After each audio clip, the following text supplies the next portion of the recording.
Robert McCall, a middle-aged businessman, is driving home late at night after a stressful day. His phone buzzes with an email notification, and as he glances at it briefly, his car drifts into an intersection. Suddenly, a loud thud jolts him back to reality. Heart pounding, he looks into the rearview mirror to see a figure lying motionless on the road.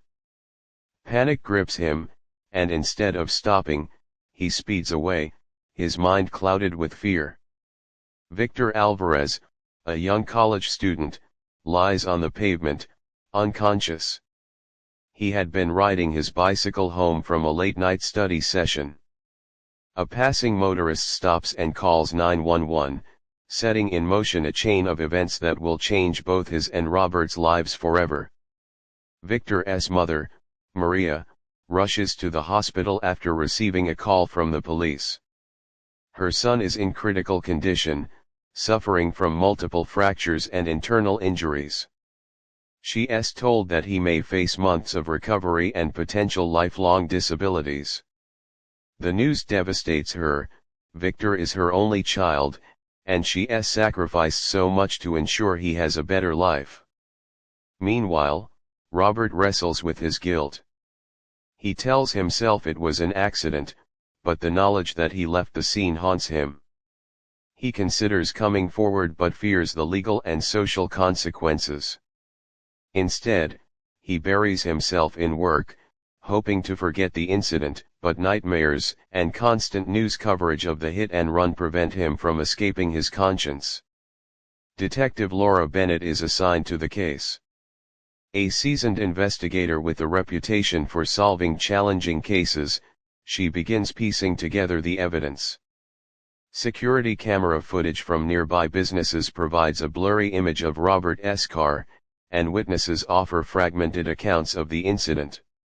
Laura feels a personal connection to the case.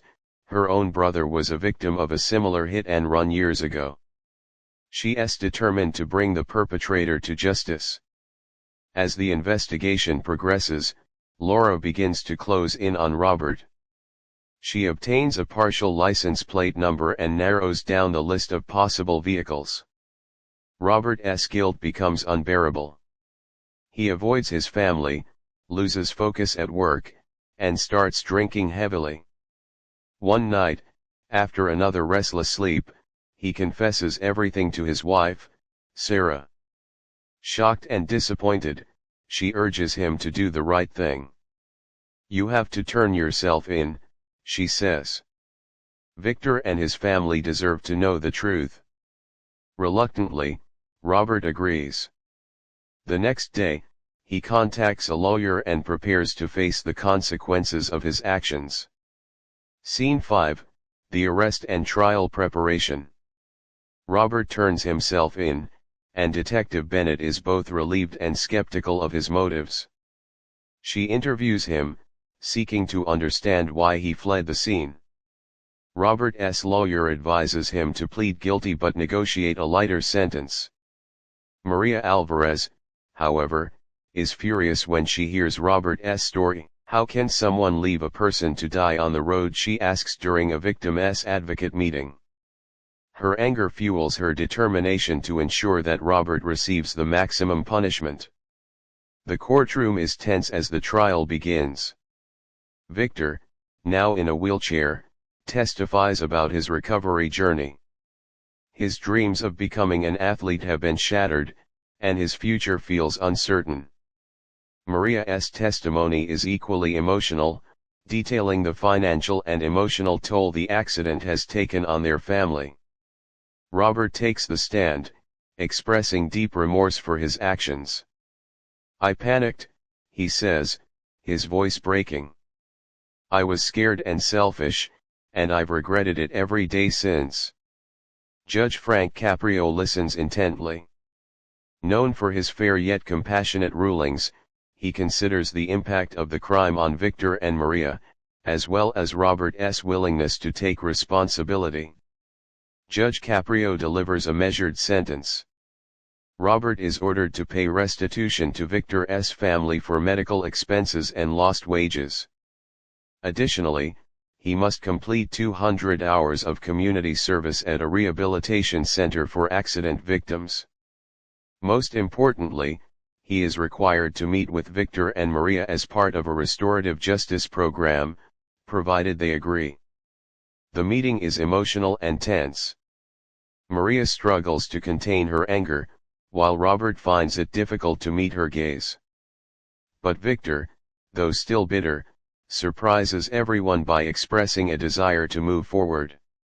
"Holding on to hate won't help me heal," he says. "I need closure." Through this meeting, Robert learns about the extent of the pain he caused, while Maria begins to see glimpses of his humanity. The encounter doesn't erase the damage, but it sets the stage for healing. Robert throws himself into his community service, working closely with accident survivors and their families. He gains a deeper understanding of the consequences of his actions and begins advocating for road safety initiatives. Victor, too, finds a new purpose, mentoring other young people who face challenges similar to his. Months later, Robert stands before Judge Caprio to report on his progress. The judge commends his efforts but reminds him that redemption is a lifelong journey. Victor and Maria, watching from the gallery, nod in silent agreement. The courtroom feels lighter as the gavel falls for the final time.